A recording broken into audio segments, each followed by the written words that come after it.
Well, hello again, friends. Kirsten here, your decision coach for the episode. And if you're watching real time, I know some of you are listening, and I appreciate the opportunity to accompany you on your drive/dog walk. But if you're watching on YouTube, you can see hints of Christmas. My coping mechanism that I told many of my clients after the election results, which left me in a state of many emotions. None of them were good. My coping mechanism was immediately decorating for Christmas. So I just wandered around this holiday superstore thing we have here, just filling my cart up, being like, this is nice. This is nice. And then I just put Christmas movies on and started decorating. So I hope you can enjoy the little sparklies in the corner. We're actually going to talk about big decisions today and some mistakes that I don't want you to make to create more stress for yourself and end up with inauthentic/ dragged out forever decisions. I was reflecting on my recent decision to move and how this big decision was made quickly. I want to share with you the things that stood out so you can really be aware of these mistakes that are really, really easy to make. Before we get into it, little semantics caveat. Of course, there is no such thing as an objectively big decision. So let this mean what it needs to mean to you today. I want to provide some context because you might not know what I'm talking about, or I might not have given you the full story. So, context for the decision that we made.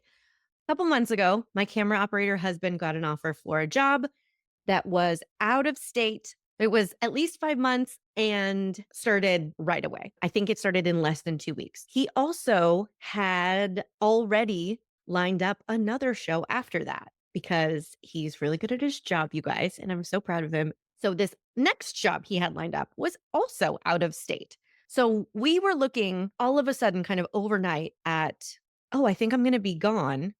This is Kenny talking for the better part of a year, starting in 10 to 12 days. And this is after he had just spent 4 months in Budapest on the last show. So I'd gotten a little bit of a taste of what life as a single dog mom looks like.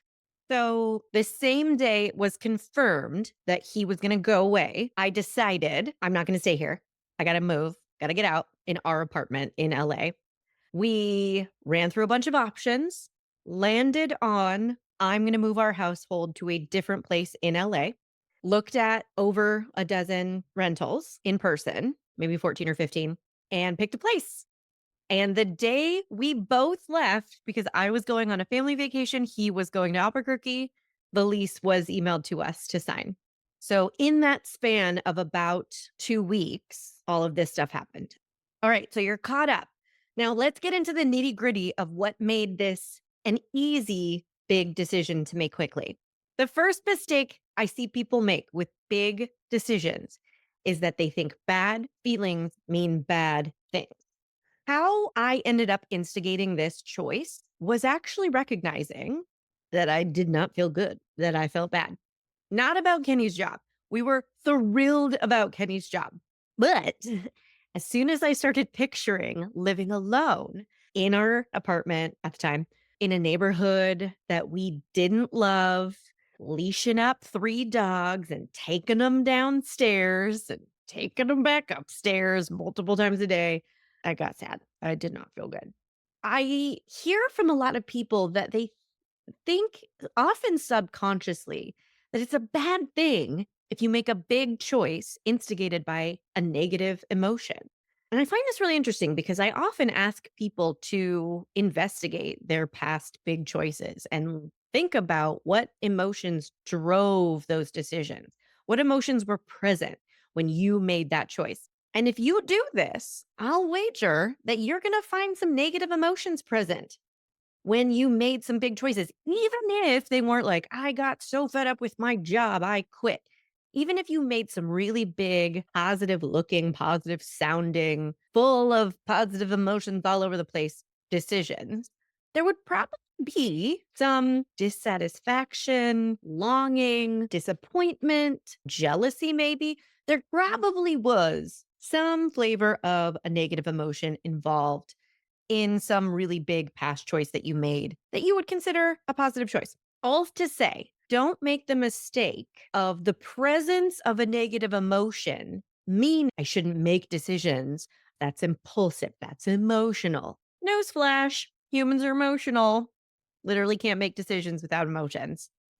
One of my favorite catchphrases from one of the books I recommend to clients called Emotional Agility, which, if I'm not mistaken, was written by Susan David, is what the funk? She makes the point that emotions come up to let us know something. So she gives you this cute little catchphrase to be like, what the funk is going on with this emotion? She probably didn't want it quoted that way, but here we are. What the funk being, what's the function? What is the function of this emotion? Sometimes emotions come up to let you know information about what you want or think, or they let you know, hey, there's an existing habit here. This comes up a lot with guilt, right? We talk about this. Guilt can come up not to indicate that you necessarily feel authentically guilty, but to indicate, hey, you have a habit of feeling guilty every time you do this thing. So I pass that on to you just to let you know you can take the presence of a negative emotion as a sign that maybe there are some decisions worth investigating here. In my case, my bad feeling was negative anticipation. I know myself. I had a reasonable way to envision the future because I had just spent 4 months alone and I didn't like what I was foreseeing. I wasn't going to have a good experience living by myself in a place I didn't love, where the dogs felt like a big struggle, and I didn't want to do it. Which leads me to the next mistake I don't want you to make. In our telling about making big decisions, we usually run with a headline, right? I quit my job. I moved across the country. I started a business. We don't lead with the first decision, but every big decision is only a big decision because of how many dang decisions it internally requires. You cannot make one big decision without making a ton of other choices before, during, and after said big decision, right? The first decision I made was that I'm not staying in the apartment. This brings us to the mistake I don't want you to make: not letting yourself make one decision at a time. A big reason we think, I can't make this decision, it's too big, is because we link a bunch of decisions together and we think we need to take immediate action on anything that we decide. So let's break that down.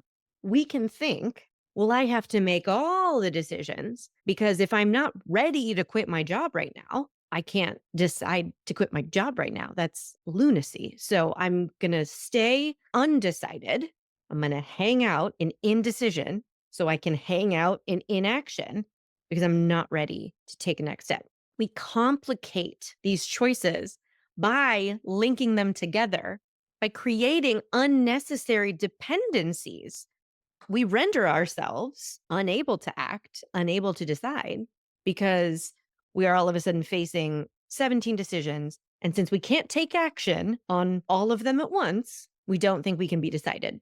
So, in my case, let's use real life terms here. I could have halted the entire process. We could be broadcasting from our old apartment right now, status quo maintained, if I had required myself to take an action as soon as I felt decided on something. But I was very decided. I'm not going to stay here. Now, I didn't do anything immediately. I just let myself be decided on that for a second. And here's where I mean we can render ourselves unable to act. Sometimes when you are sitting in a job that you want to leave, or sitting in an apartment you want to leave, or sitting with the idea of a project you want to start, it can be scary to think you are decided that you're going to do it. You're going to leave the job. You're going to get the new place to live. You're going to start the project. It can be scary to imagine deciding on that because you think you need to do something immediately. Normally, I'd be with you if we were talking in a wine bar or a coaching session and you said, I've decided to leave my job. I would say, great. What are you going to do next? So I'm not trying to be a smart aleck here, but stay with me. These big actions we are eventually going to take, like signing a new lease, or we hand in our resignation, or we open up the Word doc and we start typing chapter one. Those usually seem far away and scary and hard and kind of unimaginable doing right now. What we can do is take that fear of, oh my gosh, I'm not ready to do that right now, and make it mean I'm not ready to be decided right now. And this is where I want you to give yourself a break. All right. I want you to give yourself the opportunity to be decided. Let yourself decide, I am going to do this big thing. I am going to make this big change. I'm going to go after this big dream. Because if the only thing stopping you from deciding that is the fact that you're not ready to take immediate giant action as soon as you say, I'm decided, then let yourself off the hook.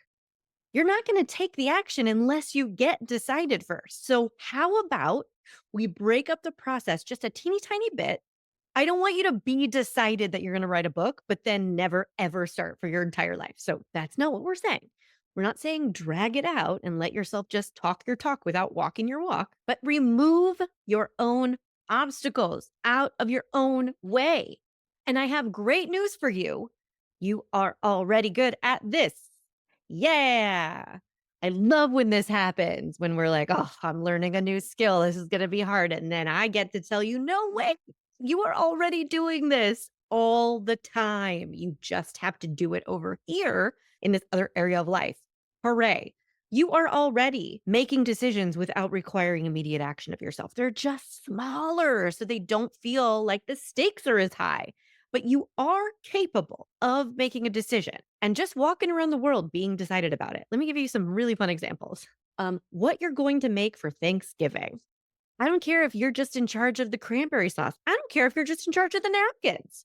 If you have decided, I'm going to make cranberry sauce this year and I'm going to put extra brandy in it because I think grandma's funny when she gets a little boozy, but you are not immediately pouring over a hot stove.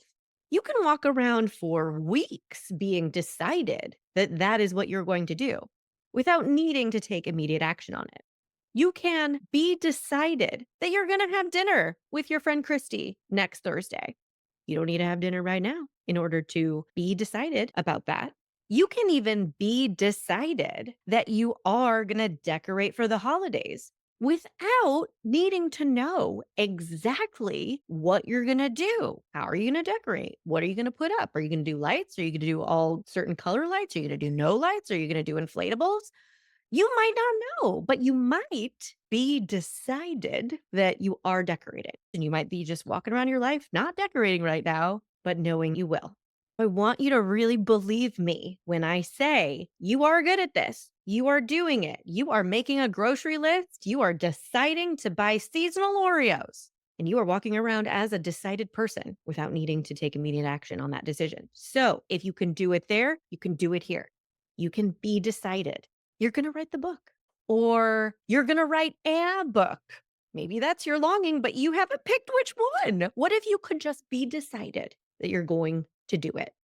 And you don't need to know the rest of the questions, the rest of the answers, and you don't need to immediately prove it by starting to write that second.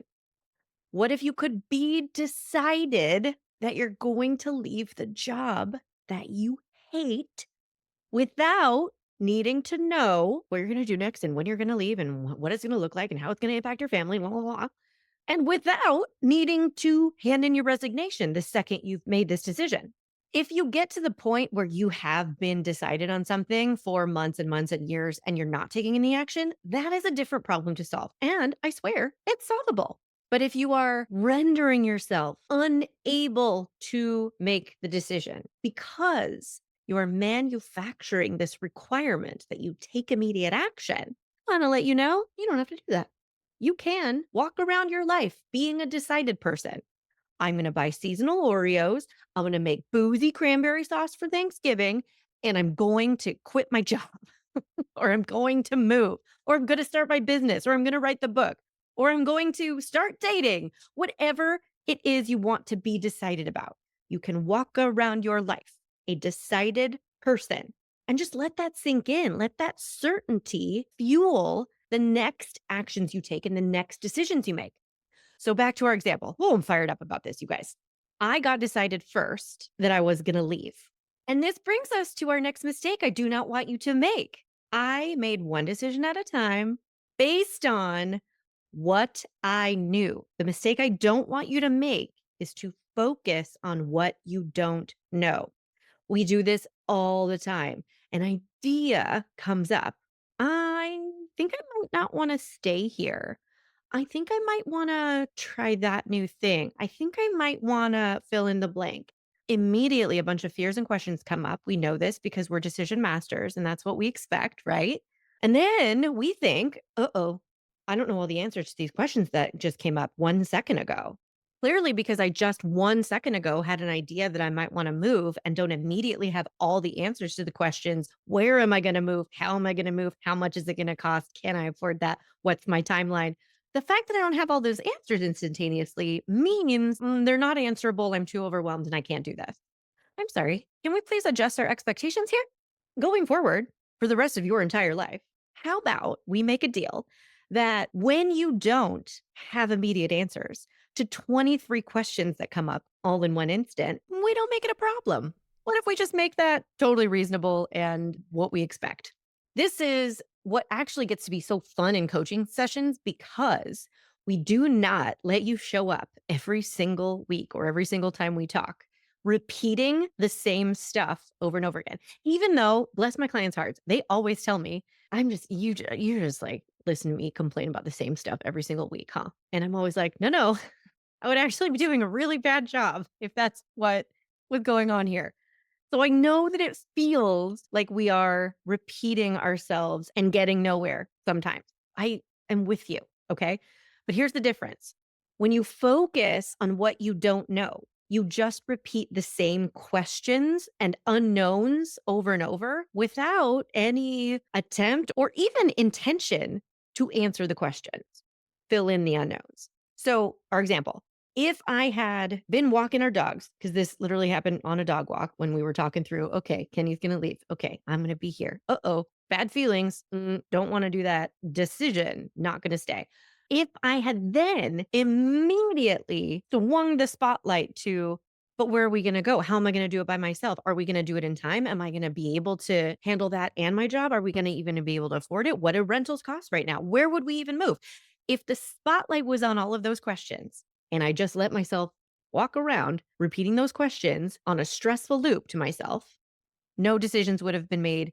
No action would have been able to be taken. So, this is decision mastery 101, you guys. Start from what you do know.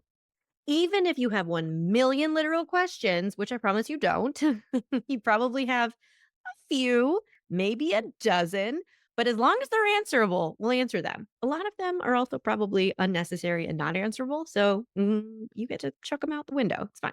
Start from what you know and let that be where you anchor yourself. If you have decided I'm going to start the business, attempt the project, leave the job.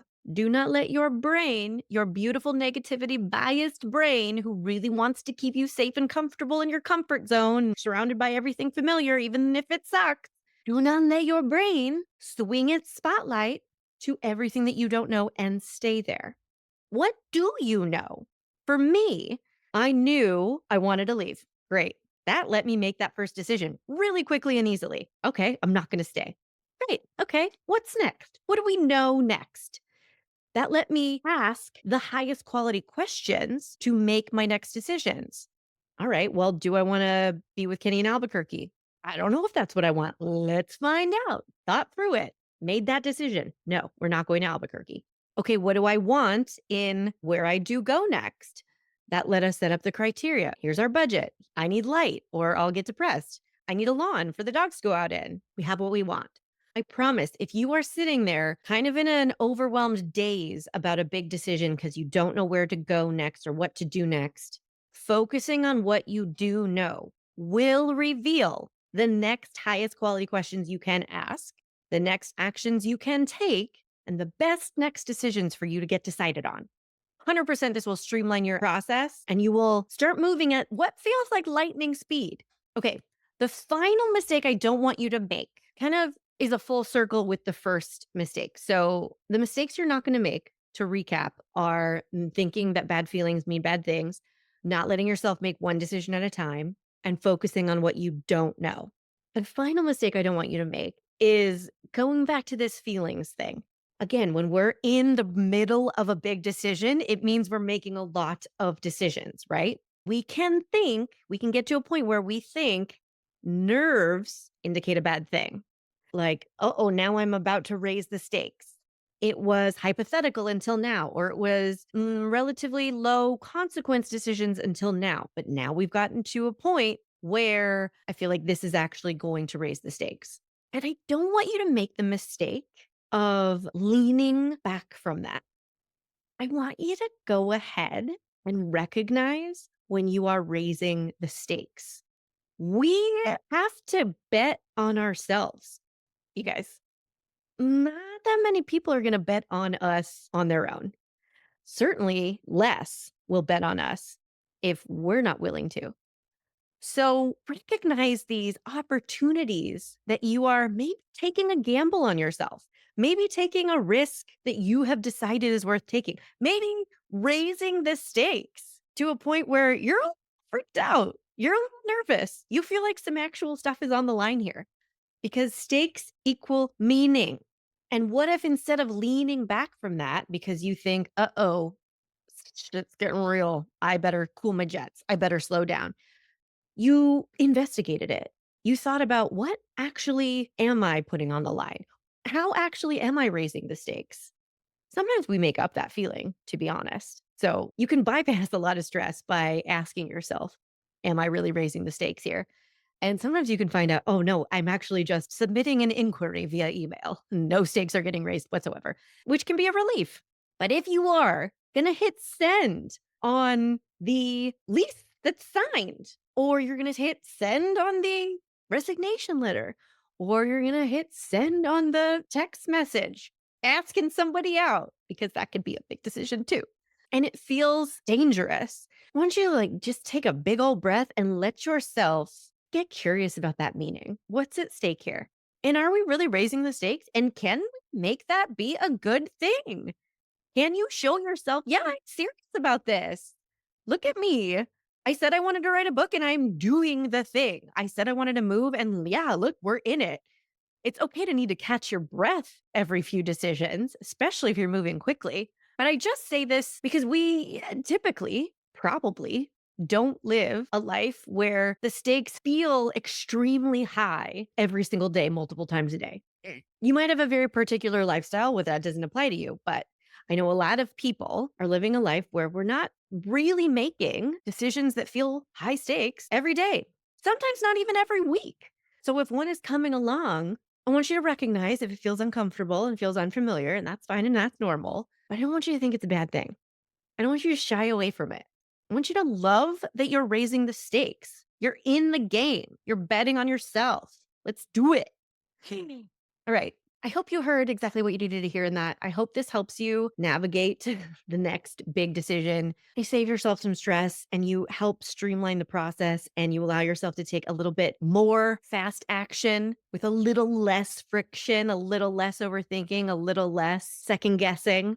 And if you need help with any of that, I'm here to help you streamline. We can break this down in a coaching conversation so you know where you're getting tripped up and you know where you are manufacturing rules for yourself that don't need to be there and where you are kind of wasting your time and energy with low quality questions that are just creating stress but getting you nowhere. We can help you figure out what is the next best question you need to answer. We can help you investigate what are your emotions telling you? What is this feeling coming up for? And what do you want to do with that? So if you need that help, I'm here to help. And it is totally okay and normal to need help with this. It'll actually help you get stuff done a lot faster. I want you to know a couple different ways we can work together because for some people, the make a decision 2 week, like get her done package is the way to go. We meet 2 times over the course of about 2 weeks. We email back and forth in between, and we just help you make a decision in a methodical, trustworthy, streamlined way that addresses everything that needs addressing and doesn't put it off for months and years,